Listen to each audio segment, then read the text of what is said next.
అక్కినేని కుటుంబంపై బాలకృష్ణ చేసిన వ్యాఖ్యలపై దుమారం రేగుతోంది. అక్కినేని తొక్కినేని అంటూ వ్యాఖ్యానించడంపై అక్కినేని అభిమానులు ఆగ్రహం వ్యక్తం చేస్తున్నారు. ఈ మేరకు నెల్లూరు నగరంలోని నర్తకీ సెంటర్లో బాలకృష్ణ ఫ్లెక్సీని దగ్ధం చేశారు.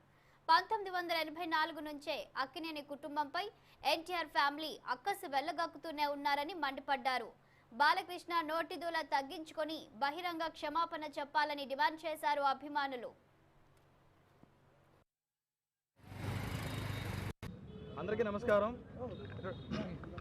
2 రోజుల క్రితం ఏదైతే వీరసింహారెడ్డి అనే మూవీ సక్సెస్ మీట్లో నోటిదూల బాలయ్య ఏదైతే అనుచిత వ్యాఖ్యలు చేశాడో ఆ వ్యాఖ్యలకు నిరసనగా నెల్లూరు నగరంలో నర్తకీ సెంటర్లో నిరసన కార్యక్రమం చేపట్టడం జరిగింది. ఈరోజు ఎటువంటి వివాదాలకు బాని కుటుంబం ఏదైనా ఉందంటే అక్కినేని కుటుంబం. అలాంటి కుటుంబం గురించి అనుచితంగా మాట్లాడడం చాలా బాధాకరం.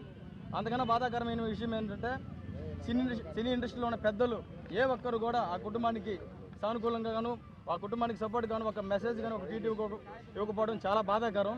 వీళ్ళు సినిమా టికెట్ల మీద పెట్టిన ధ్యాస సినిమా టికెట్లు పెంచాలని ముఖ్యమంత్రులు ఆఫీసు చుట్టూ తిరిగే సినీ ఇండస్ట్రీ పెద్దలు ఖచ్చితంగా చొరవ తీసుకొని ముందు ఇటువంటి అనుచిత వ్యాఖ్యలు జరగకుండా ఖచ్చితంగా ఈ మూవీ అసోసియేషన్ కానీ వీళ్ళందరూ కూడా స్పందించి ముందు ఇట్లాంటి అనుచిత వ్యాఖ్యలు ఇంకొక నాయకుడు ఇంకొక హీరో మీద కానీ ఇంకొక ఫ్యామిలీ మీద కూడా జరగకుండా వాళ్ళు చర్యలు తీసుకోవాలని నాగేశ్వరరావు గారి మీద అవాకులు చవాకులు పేరున్న బొర్ర బాలయ్యకి హెచ్చరిస్తూ అక్కినేని ఫ్యామిలీకి భవిష్యత్తుగా క్షమాపణ చెప్పిన ఎడలో ఆంధ్ర రాష్ట్రంలోనే కాదు సౌత్ ఇండియాలో నువ్వు ఎక్కడ తిరగలేవని అక్కినేని అభిమానులు కళాకారులు నేను ఎక్కడ తీసినా నిలదీస్తారని నువ్వు సంస్కృతి సంప్రదాయాల గురించి మాట్లాడుతూ ఉంటావు.